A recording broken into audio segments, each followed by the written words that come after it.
उस खबर पर जिस पर दुनिया की भी नजरें गईं। जब से अफगानिस्तान में तालिबानी सरकार बनी तब से लेकर अब तक वहां अगर किसी वर्ग को उसका सबसे अधिक खामियाजा भुगतना पड़ा तो वो महिलाएं हैं। एक बार फिर ऐसा ही हुआ। तालिबान में अफगानिस्तान में जो तालिबान है उसने अब ब्यूटी पार्लर पर बैन लगाया। देखिए खबर।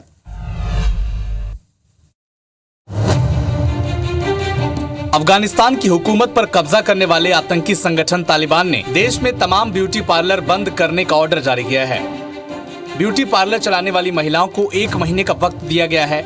हालांकि इस बैन की वजह नहीं बताई गई है। तालिबान ने 15 अगस्त 2021 को काबुल के साथ पूरे अफगानिस्तान पर कब्जा कर लिया था। इसके बाद से उसने लड़कियों और महिलाओं की शिक्षा और नौकरी से जुड़े तमाम अधिकार छीन लिए। अफगानिस्तान में हजारों ब्यूटी पार्लर हैं और इसके जरिए कई महिलाओं को रोजगार भी मिलता है, लेकिन अब इनके पार्लर बंद हो जाएंगे। तालिबान की होम मिनिस्ट्री ने ब्यूटी पार्लर बैन किए जाने के आदेश की पुष्टि की है।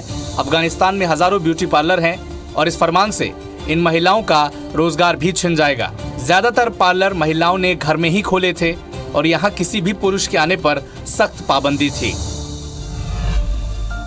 और आज हम इस मौके पर आपको अफगान में पहले और अब की क्या स्थिति इसको डिकोड करके बता रहे हैं। कंपैरिजन है जिससे आप अच्छी तरह समझ पाएंगे कि दरअसल नुकसान कैसे और कितना बड़ा होता है जब सरकार बदलती इस सोच वाली। तालिबान ने अफगानिस्तान पर 1996 से 2001 तक शासन किया था। जरा तब आपको लिए चलें, तब महिलाओं की स्थिति बेहद चिंताजनक दुनिया ने देखी। महिलाओं लड़कियों को काम करना तो दूर, स्कूल कॉलेज जाने तक की आज़ादी नहीं थी। छोटी छोटी बच्चियों तक को बुर्का पहनना अनिवार्य था। महिलाएं अकेले घर से बाहर निकल नहीं सकती थी। घर से निकलना हो तो आपको किसी न किसी मर्द को, पुरुष को अपने साथ ले जाना जरूरी था। महिलाओं की ऊंची हील पहनने पर पाबंदी थी। महिलाएं सार्वजनिक जगहों पर बात नहीं कर सकती थी ताकि उनकी आवाज़ कोई पर पुरुष दूसरा आदमी ना सुन ले। 2001 में जब अमेरिका के हस्तक्षेप के बाद तालिबान सत्ता से हटा तब महिलाओं की स्थिति में सुधार आया। महिलाओं को बेसिक राइट्स, फंडामेंटल राइट्स मिलने लगे। साल 2000 में जहां एक भी लड़की स्कूल नहीं जाती थी, तब 2018 तक यह आंकड़ा 83% तक पहुंचा।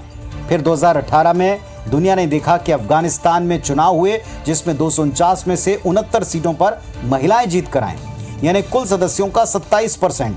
हैरानी की बात यह कि आंकड़ा पाकिस्तान और चीन जैसे देशों से कहीं ज्यादा था। नवंबर 2001 अमेरिकी स्टेट डिपार्टमेंट की एक रिपोर्ट कहती है कि 90 के दशक की शुरुआत में अफगानिस्तान में स्कूलों में पढ़ाने वाली कुल टीचर्स में 77% महिलाएं थीं। सरकारी पदों पर 50% महिलाएं काम करने लगी थीं। काबुल में कुल डॉक्टर्स में 40% तक महिलाएं पहुंच गई थीं। लेकिन फिर वही हुआ जिसका डर वहां था। 15 अगस्त 2021 को तालिबान ने अफगान हुकूमत पर फिर कब्जा जमा लिया। एक मुश्त और एक एक करके अब महिलाओं को शिक्षा, नौकरी, यात्रा, सारे हुकूक उनके छीने जाने लगे हैं। पुनः उनको पिछले वाली स्थिति में धकेला जा रहा है।